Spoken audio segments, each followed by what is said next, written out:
Welcome, everyone, to another edition of 45 Forward, where our mission is to help you, our listeners, from Los Angeles to Long Island, make your second half of life even better than the first. If you're downsizing in your home, or retiring and moving to a new community, or simply trying to clear out the clutter and give yourself some breathing space, you've probably wondered if there are any unseen treasures amid all the stuff you've collected over the years. Well, then, you should meet Keith Allibone. The owner of Goods Vintage and Antiques, Keith got his first lessons from the trade from his father, a lifelong antiques expert who dragged him to flea markets in the early mornings of his youth. After initial forays into a few other businesses, Keith gradually forged his own path by scouring flea markets himself, as well as moving sales, auctions, sidewalk and yard sales, scrap yards, and cluttered houses, perhaps like yours. In today's episode, Keith will talk about how he searches for the diamonds in the rough, whether vintage washes, or fine, handcrafted furniture from another era. He'll share encounters with some memorable customers and stories of unique pieces with equally unique histories. He'll also offer some advice and organizing strategies for homeowners to help separate pieces of value from the merely pedestrian, what's worth keeping and selling, and what you should donate or just throw away. And last, he'll offer his perspective on how the online world is reshaping the antiques business and what it means for both buyers and sellers, all those captivated by the financial and emotional rewards of treasure hunting. So now let's meet our guest, Keith Allibone. Keith, welcome to the show. Ron, thank you. Thanks for having me. Thank you for the lovely introduction as well. You're quite welcome. Thanks again. Yeah. So it's good to be here. I'd love to discuss this topic. I mean, it seems like it's something that everyone is going to have to deal with at in one shape or form at one point in their life, whether it's someone who has to downsize because divorce or death. I know it's morbid, but no, it's a reality. Yeah, death, divorce, downsizing. That's kind of what you're dealing with when it's time to sell things inside the home. So we kind of will look at anything that's within the drywall of a home, anything hung on the wall to the furniture, rugs, paintings, pottery, collectibles. So it's a wide range, a lot to talk about. Yeah. And I think that it's something that my wife and I did a little while ago.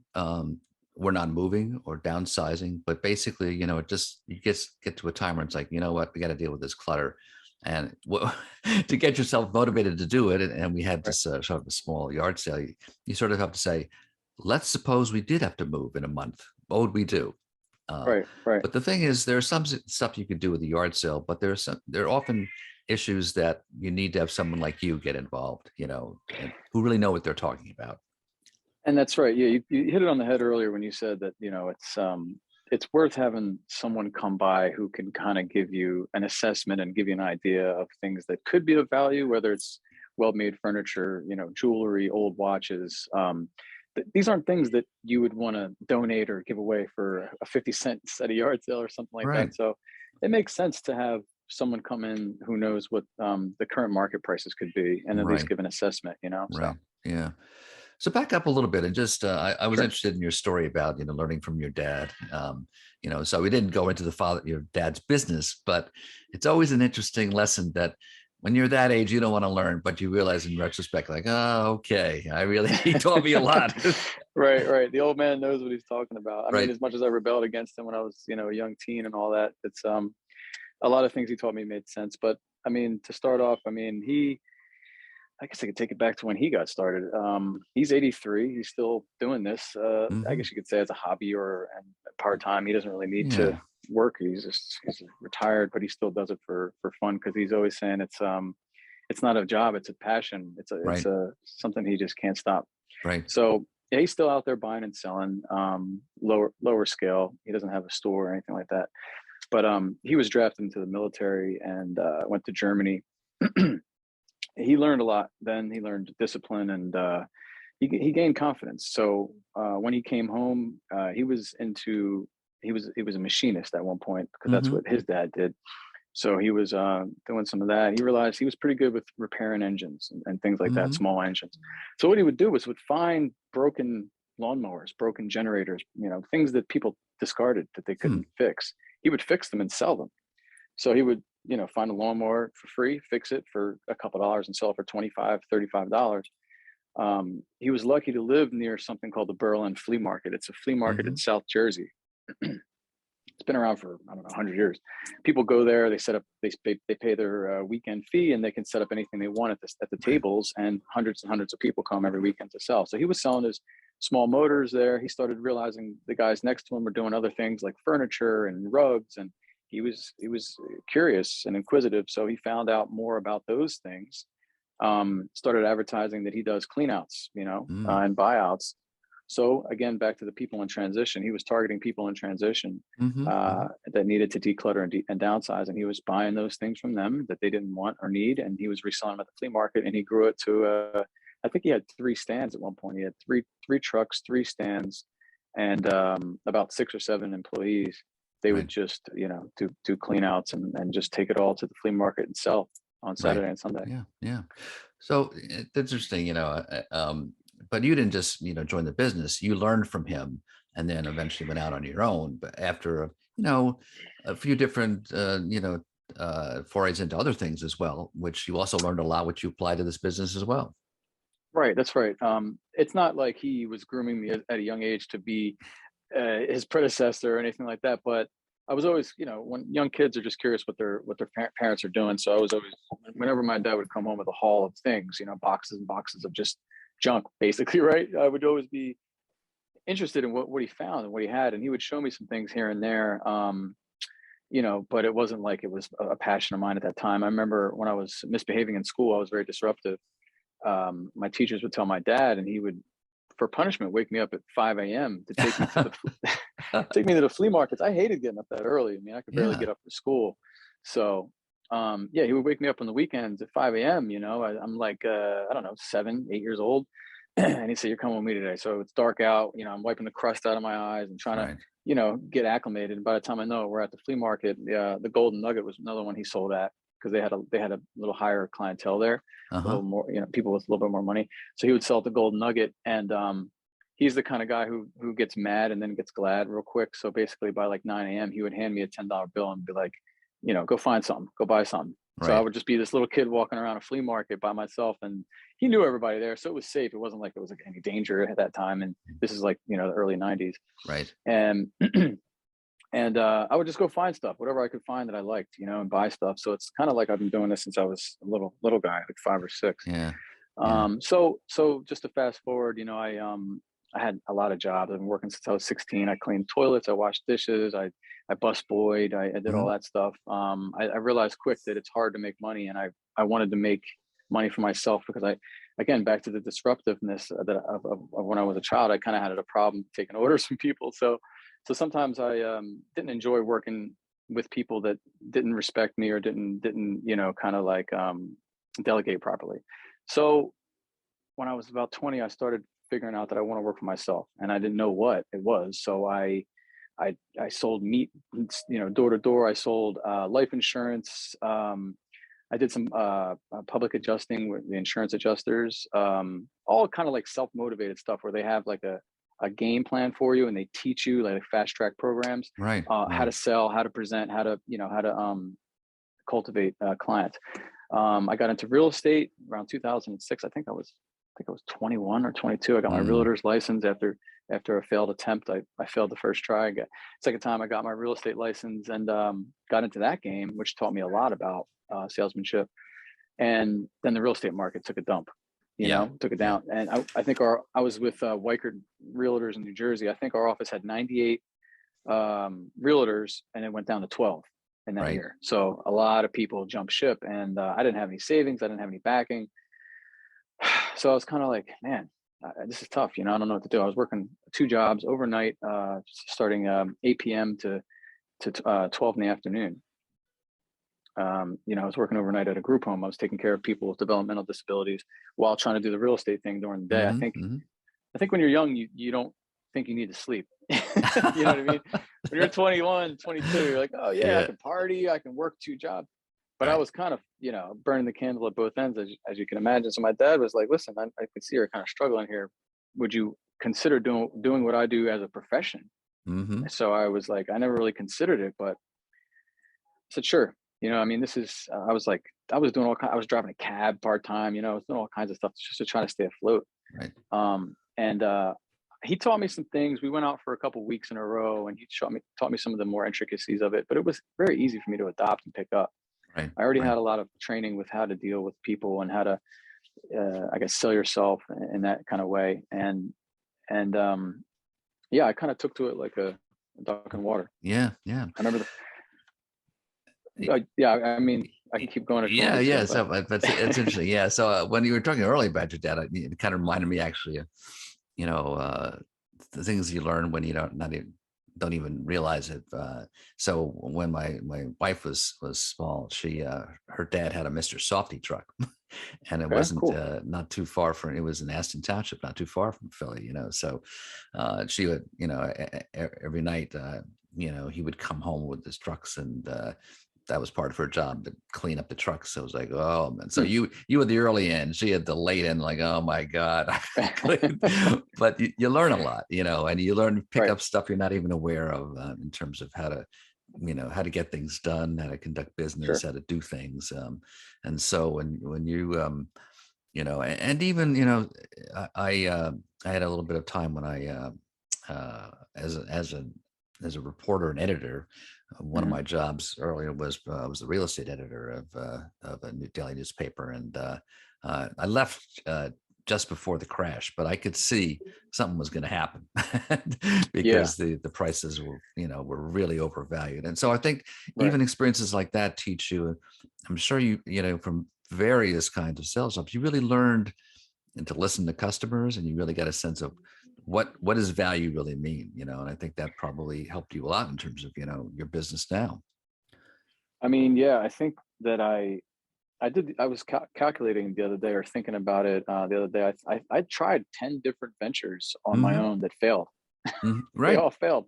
So they say you fail your way to success. I'm not calling myself a success, but I make a living and I No, no. can support my employees, which is great. But and I'm having fun. That's the main thing. I mean, I did jobs that I hated for a while. I think my last three jobs, I said, "This is my last job." You know what I mean? Like, I said that to Yeah. myself three times. This is my last job, and then I got another one. And I said, "This is my last job." But no, I mean, it's you. I think someone who understands how the world works, they pick little gems from everything that they do. Anything that's any person that they meet that's kind of like influential, they'll pick something that they can kind of use and like use it for themselves. And I learned a lot of little things from every job that I had, which I think allows me to kind of operate the way I do now. Which it wouldn't have happened if I would have just kind of went from, I don't know, nothing to starting this. It wouldn't be the same, in Yeah. that way. Yeah. Yeah. I So think that, one of the things I really find, not really resonating with me is just this notion of failure. It's like mm, as you just really said, any road to success is just steps of not succeeding. But they're not yeah, failures. They're just steps. Like, how do you get here? You have to learn from that stuff, and I yeah, think that that's absolutely true. And somebody a while ago, I was chatting with him, and he said one thing he learned was that you got to keep making mistakes in life. Just make better mm, mistakes as you go along, right, because that's how you're right. going to learn. Yeah, it's like it's not a mistake. It's just you learned a way not to do something. That's kind of a good way to look at There it. you You know what I go. mean? There you go. Yeah. Yeah. And going Yeah. back to my old man, one thing he said that always stuck with me and still does is he said, you got to change gears. You got to shift gears in life in Right. general. I Right. mean, that could be applicable to anything. You just got to Right. shift gears. You can't stay stagnant in one gear. You got to move to the next gear. Yeah. Yeah. So, So we're going to probably have to take a break soon. But before we do, sure. I still want to at least start talking about the businesses up now.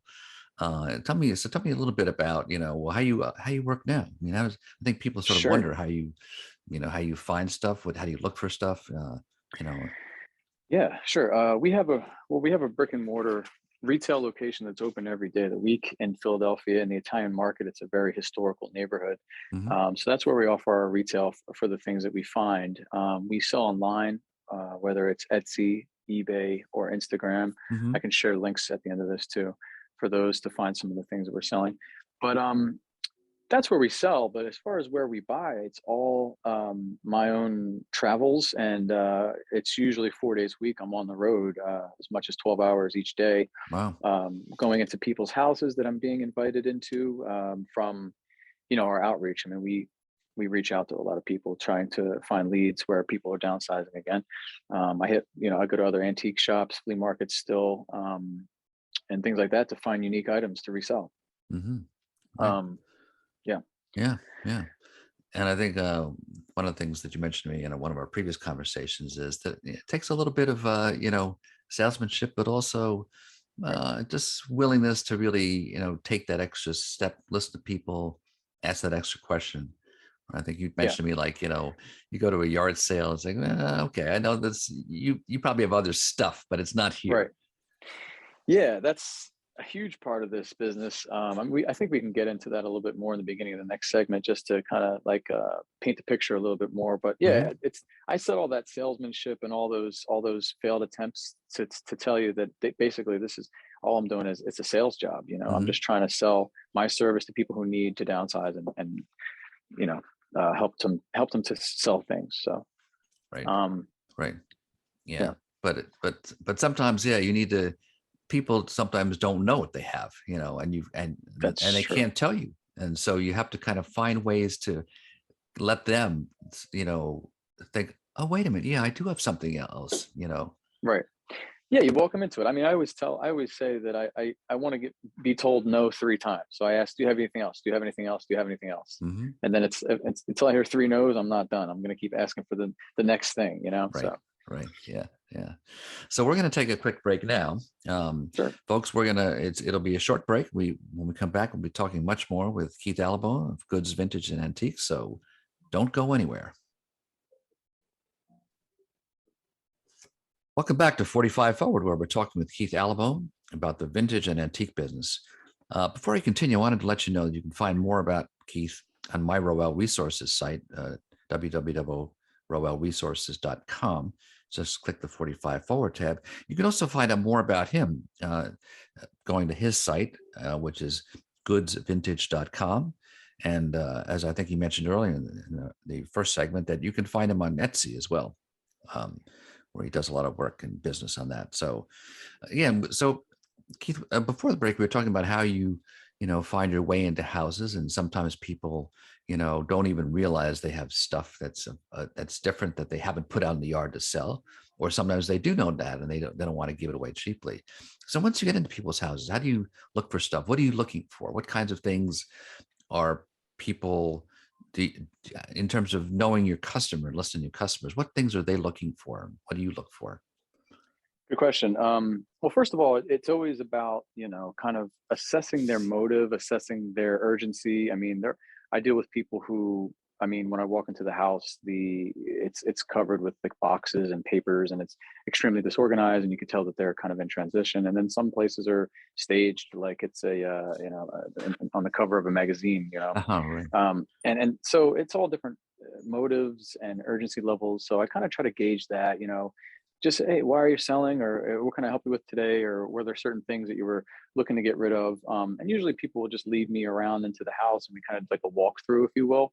Hmm. um, but as far as like assessing the values and things, selling and having a retail shop demands that we kind of have our thumb on the pulse of this market, the antique, vintage, collectible market. So we're constantly doing research. We have 5 or 6 computers running a day where we're researching different types of things, whether it's coins or art or furniture.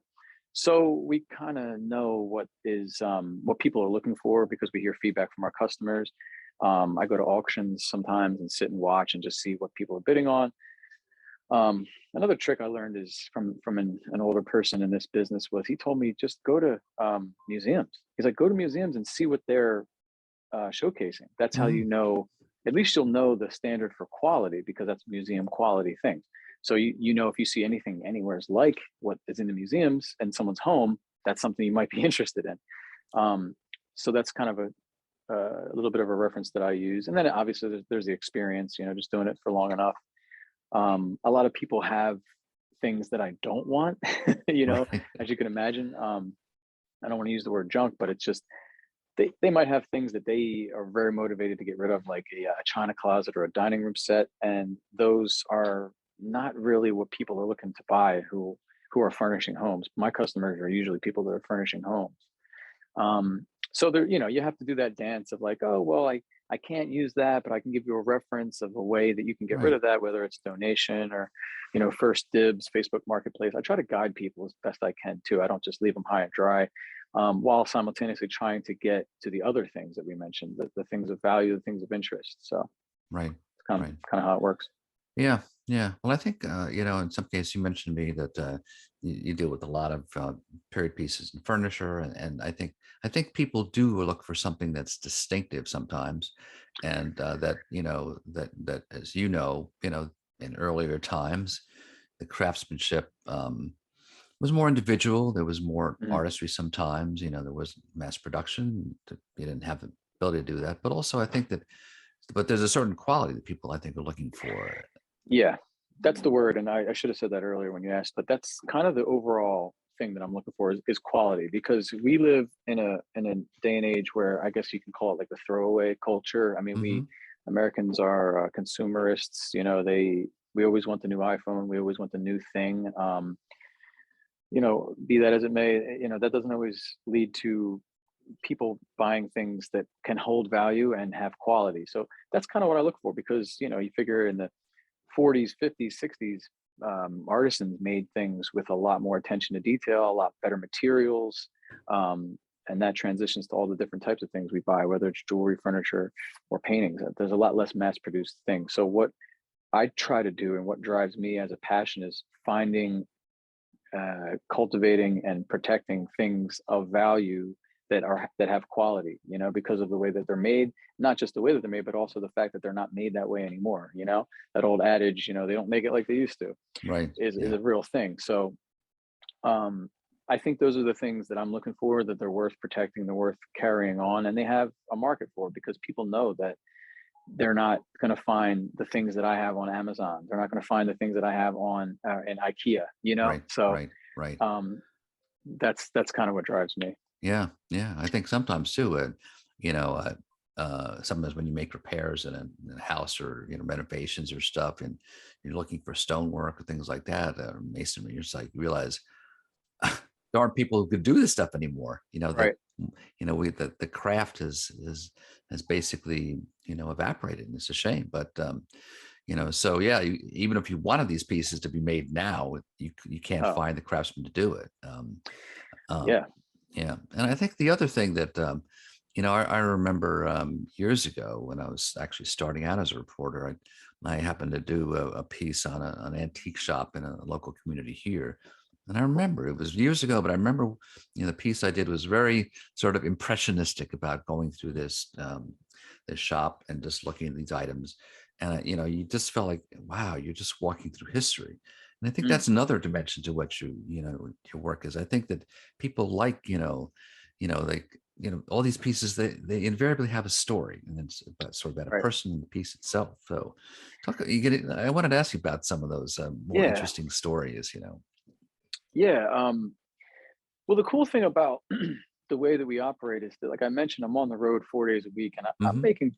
I mean, people are inviting me into their homes in a lot of cases, and I'm making a connection with them. And when I'm saying to them, "Hey, I really love that lamp. I'd love to buy that and have that in my shop," they'll say something like, "Oh, that was my great aunt's, and she migrated here from the Ukraine or whatever it is, and she brought that with her. And I remember as a kid, I grew up with it, and I used to play around it, and she warned me not to bump into it." And so when I buy those types of things and bring them into my shop, someone comes in and says, "Oh, I love this lamp," and I can say, "Hey, yeah, this came from a woman who migrated here from the Ukraine." So it's kind of like I get to transfer the story. I'm a custodian of that story, of that lineage, of that piece, which is another cool thing, because I'm like the direct dealer. I'm like from A to B. I'm still around to tell people the story of each individual item, in a lot of cases. And sometimes that helps to sell it. Sometimes people could care less. I mean, they couldn't care less. Right. But it is cool to have that, that job, to be that like custodian of that story. Right. Yeah. Yeah. Speaking of stories and history, I'd asked you earlier before we started our conversation today, just about the name, goods. antiques Right. and vintage antiques, about history behind that. So tell us a little bit about that. That's a good story in itself.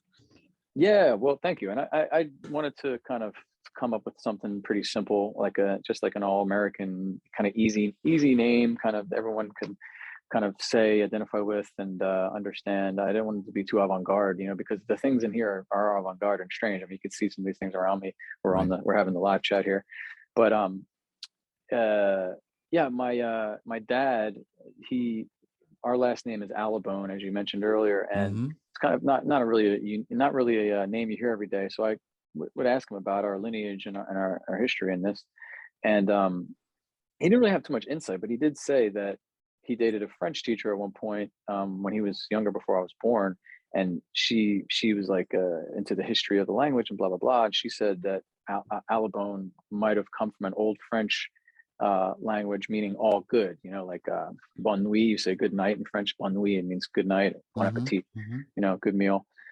So I always thought that was cool. If I don't even know if it's true or not, because I talked to some other people who are, literary people, and they said, no, that's not right. but, um, but anyway, yeah, that was his story with our name, Allibone. So I thought, all good, I'll just take that good part and make it like a pseudonym. It's like goods. We spell it with the apostrophe S, like GOOD apostrophe S, as if it's like ownership. Mm-hmm. So I thought it was a cool pseudonym that's simple, everyone can identify with or understand. So that's why Yeah. I chose that name. Yeah. Good. All goods. Yeah, all good. Right. Goods Right. vintage. Right. Right. Yeah. Well, so let's talk about some examples of stuff, though. I mean, so you mentioned that, so quality furniture is something that that you think is high demand and you look for, but it's a whole range of stuff. I mean, you look at different kinds of vintage jewelry, right, and watches as well. Oh yeah. Yeah. Um, well, yeah, let me see. We just had I just had in my hands a Universal Geneve chronograph. They're extremely sought after, really well made Swiss watches. Hmm. Some of the best stuff, it sells itself. So you have the name association that kind of inherently kind of ties that quality we were Hmm. talking about earlier. The names just tie the quality aspect to them. Right. Like we have right now, I'm sitting on a Lane chair and on a Lane dining room set, and the name Lane is synonymous with quality, good materials. It's stuff that they don't use these walnut woods anymore. It would be way too expensive for consumers to be able to afford. The craftsmanship wouldn't be there. So yeah, a lot of it is name association and the quality. Whether it's a fine watchmaker from Switzerland or an American furniture brand, and then you have like obviously paintings and painters. I bought a lithograph from Carol Appel yesterday, who's just like a really fantastic abstract artist. So these names get people excited. They hold their value, and it just adds texture to the store to have these like these historical quality names in the shop. Right. Right. Right. And I guess a lot of it is just, you know, it is there's a sort of an entrepreneurial aspect to what you do every day. A lot of it, as you Yeah, said, you quality of trial and error. You find stuff, you look at places, you might think you find stuff and you don't, but then you find things in unexpected places. And I understand. So you work with a lot of different partners, right? I mean, in the sense that, or you have a network of people that are, yeah, in related industries, like, that's true. yeah. Yeah, that's kind of like one of the trade secrets that we've developed. Honestly, in the last few years, we've kind of really built it up. We have almost 350 who we call partners, basically, Hmm. and they're professionals that don't do what we do, but our motives and our drives are in line with each other. Hmm. For example, professional organizers, people hire professional organizers to help them downsize.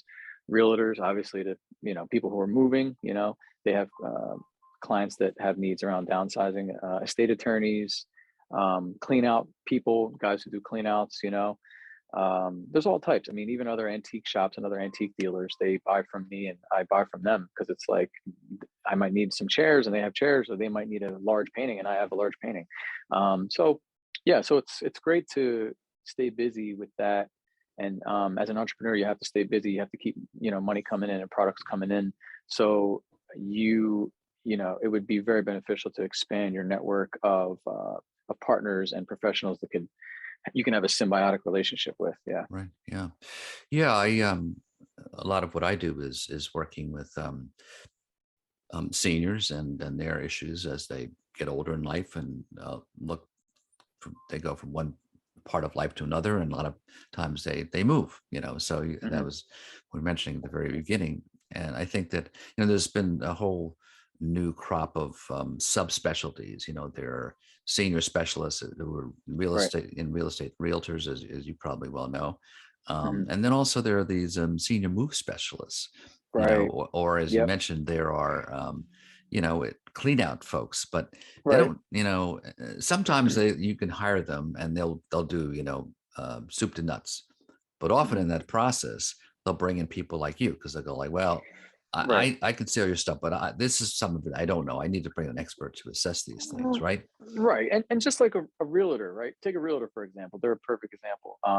They have to know a good title person. They have to know a good mortgage person. They have to know a Right. good inspector. They have to know contractors, um, insurance. They have to know all these other professionals that they network with who don't do what they do, but they are complementary, businesses to what they do. So that's what we've worked on, really trying to find. And when I you said, it's funny you say senior move managers, because when I heard that term for the first time, I remember my ears perking up and I was like, what? I was like, who's that? Who's the professional? I need to know who they are, because we had already been dealing with other types of professionals and I never dealt with specifically a professional or a senior move manager. So I knew there was opportunity there, because obviously a lot of senior people usually they're downsizing. They're not buying new stuff or buying bigger houses because they've already raised their children and now they need to downsize and move to a smaller condo 9 times out of 10. So when I heard about the senior move managers, we started marketing to them instantly, and we've already forged 5 or 6 relationships with those types of people, which is Yeah. fantastic. Yeah, yeah. So they deal with a lot of different aspects of it. That they can deal with the emotional aspects of helping people move and Right. and where do they want to move to and what are some of the issues they face.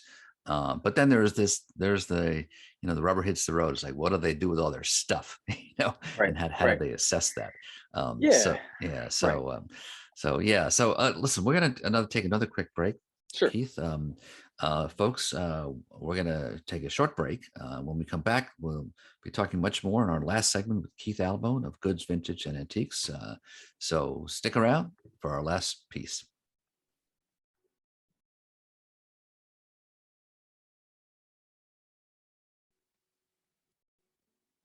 Welcome back, folks, to 45 Forward. We're talking today with Keith Allibone of Goods, Vintage, and Antiques. Um, Before the break, we were talking about a lot of different aspects of learning how to work with different customers. And I thought at our last segment, just maybe we could just get a couple more stories about some of your more interesting finds or interesting customers that you've met over the years. And I know you probably established relationships with some of them. Some become probably, people you deal with fairly frequently, you even become friends with some of them. And so you have a couple of stories you can tell us about? Sure. Yeah. I mean, the thing about this job and my part of it is that you never really know what you're going to find. And we talked about getting into houses before, and I think we had in the end of January, we had 10 appointments where I bought one thing, uh, Mm, painting hanging over there, but which is really bad. And then I think this month we did I think 10 in a row where I bought something from everyone. So wow. it's kind of showing it's like a coin toss, right? Right. Out of 20 appointments, I'm buying from 10. So you never really know what you're going to find. You never know who you're going to meet. I mean, there's so many unique, interesting individuals. I met a guy. He called himself Rat Face, Huh.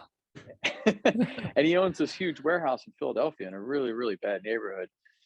But he's like, "Hey, man, I got a ton of stuff that I could sell you." And I'm like, "Okay, Rat Face, let's schedule an appointment." So I go over there, and this guy, he's been collecting things that he rents to people who are filming movies, right? Usually Mm, it's small indie movies, but he's got all kinds of props, all kinds of crazy stuff, mannequins and weird heads and sculptures and fake staircases and fake weapons, all kinds of crazy stuff. So him and I built a relationship, and I was able to go over there 3 or 4 times and just what I call picking, like the American pickers. I just go right. out and pick stuff and just buy stuff that he doesn't use or need anymore. Some stuff I'll say, no, I'm renting that. I'm going to use it. Some stuff he'll just say, yeah, sure. Give me, $20 bucks, $30 whatever. So, I've forged quite a few relationships with people like that over the years where I can call on them pretty much any day of the week and we could set something up in a few days, time, and they just always have stuff. So that's kind of one cool story and Hmm. somebody who's pretty interesting and unique. There was another lady one time, she called me because she got one of my advertisements, and we advertise in Philadelphia, obviously. Right. And I met her in her place in Philly, and she's like, "Oh yeah, hey, well, there's a few things here, but I have more stuff at my studio." So I'm like, "Oh, okay. Well, maybe we can go to the studio." Sometimes people have more than one property. So I bought a few things from her there, and she's like, "All right, let's go to the studio. Just follow me." So I'm like, "All right." So I'm thinking studio, like maybe it's like a studio apartment or something like that. So I get in the car and we start going over the bridge, and I'm like, "Oh, we're going to Jersey." Okay. So then we start hitting a quick turn off the bridge, and we're in Camden.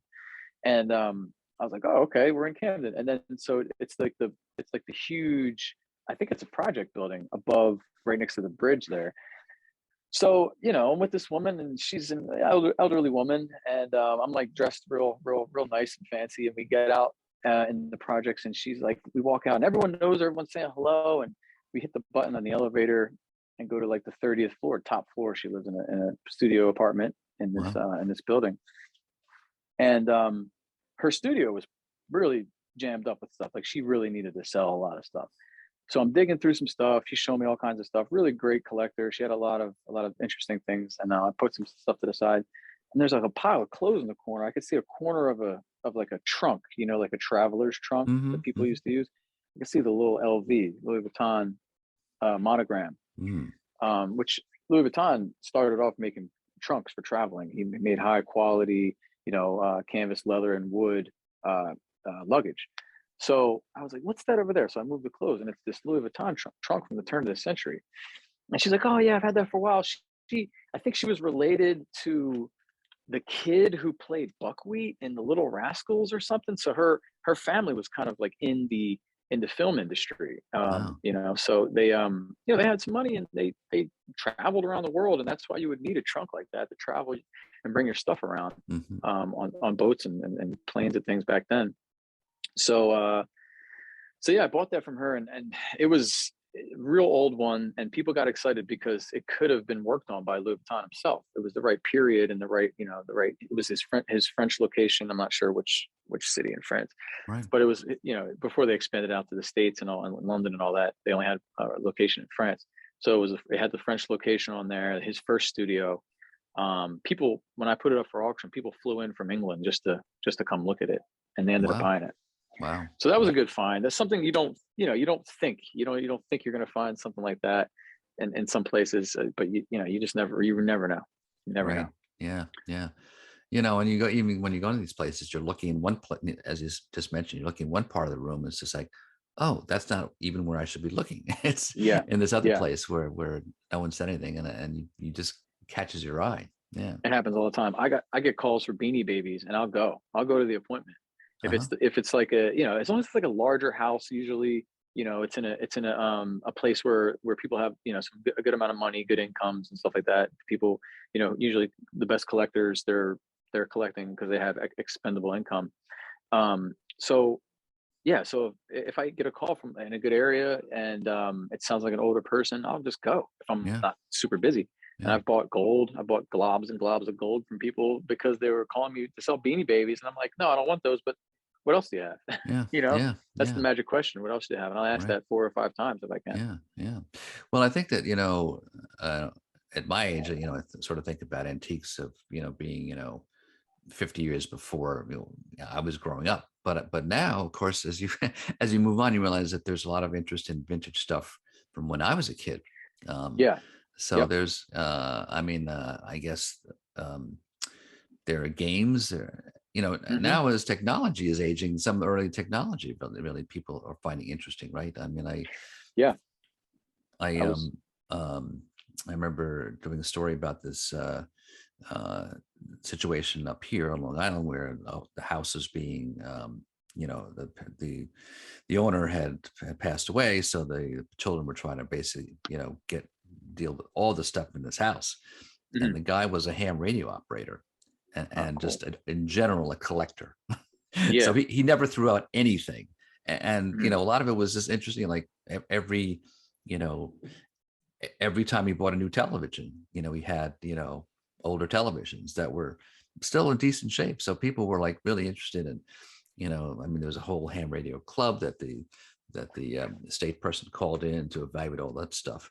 But are there new things like old Nintendo games or things like that people really like? Absolutely.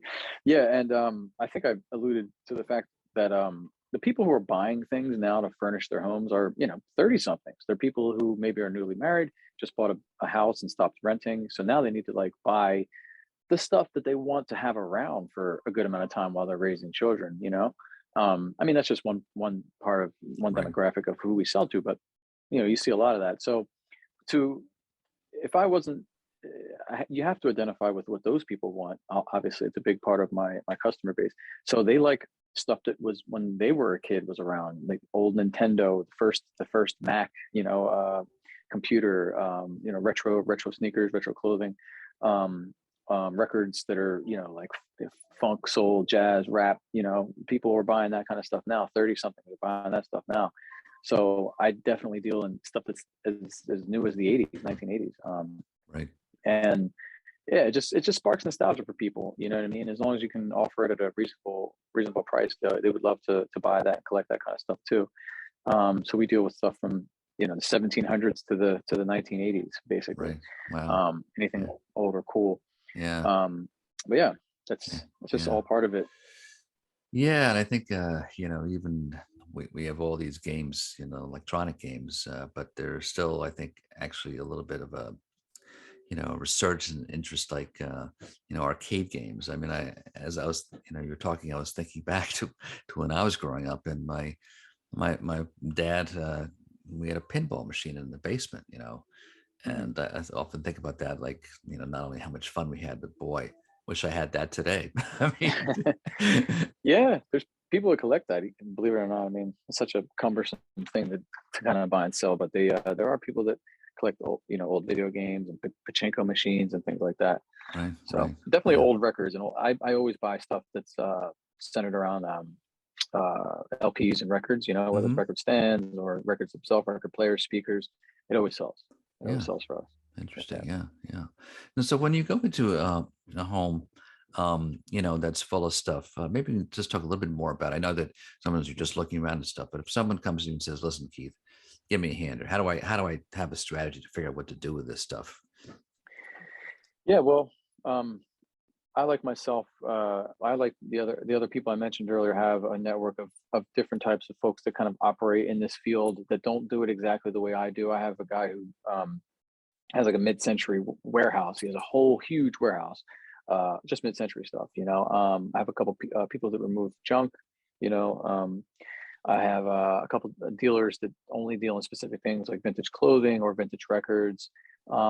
So I would recommend someone who's downsizing have someone like me and who has a broad idea about all these different fields and things that they could potentially have, can help them assess the value, possibly buy things that they might want to sell, and then give them leads and insight on other avenues to go with. Because I just buy and sell directly. I mean, I buy directly from my clients and then I resell. But there are companies that could help auction things. Hmm. There's companies that could help stage estate sales.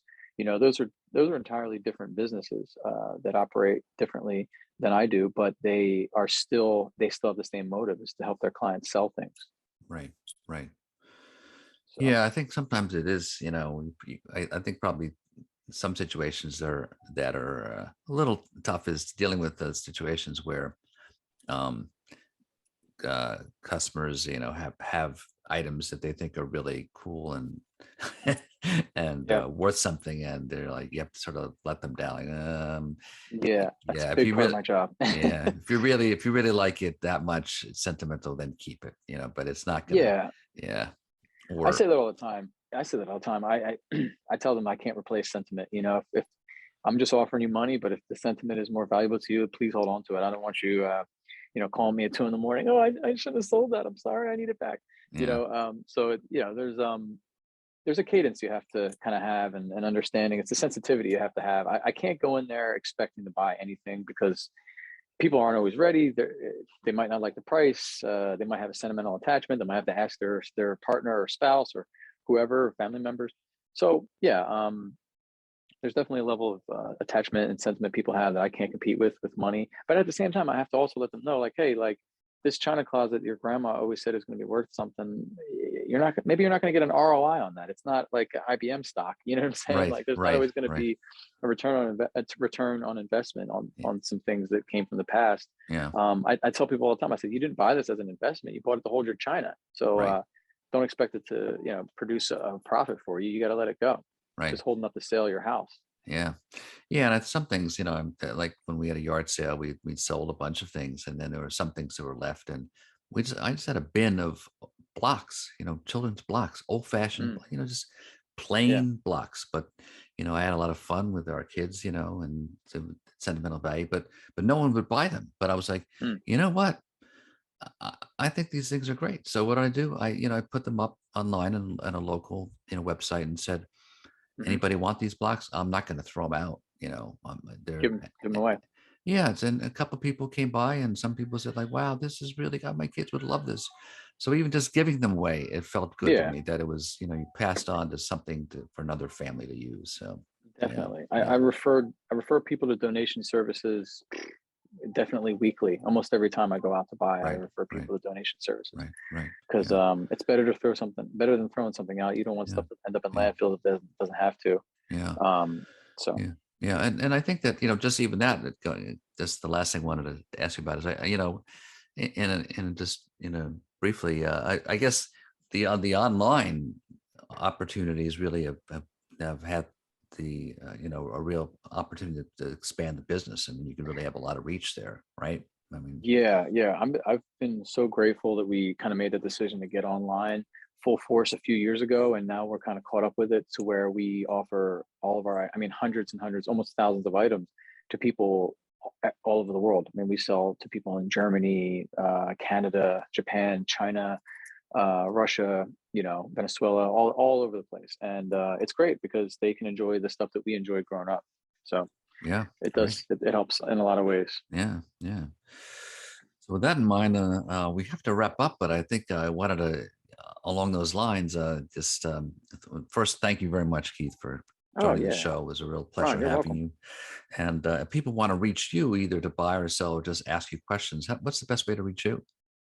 We are on Instagram. You can always send us a direct message to Instagram. We're at Goods Vintage. That's GOODSVINTAGE.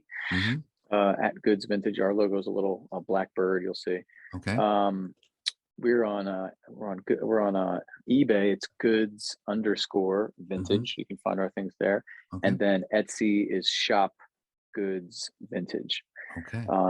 I think you mentioned the website, which our website is kind of like a splash page, landing Okay. page. It's not fully built out the way we would like, but you can still message us there and Right. find a Right. way to Okay. contact us there.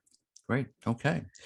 Well, thanks again, Keith. And so, folks, tell your friends if you missed my conversation with Keith today. You can listen to it as a podcast on voiceamerica.com. Just search my show 45 Forward. You can also find it on Apple and Google Podcasts, Spotify, iHeartRadio, Pandora. And you can also find it on my website as well, where you'll find more about Keith and have links to these various ways you can reach him. So, folks, be sure to join me next Monday, 12 noon Pacific, 3 p.m. Eastern Time, when I'll be talking with Alexander Cerrone, a registered dietitian nutritionist who offers a very interesting, holistic, and refreshingly doable approach to maintaining a healthy diet.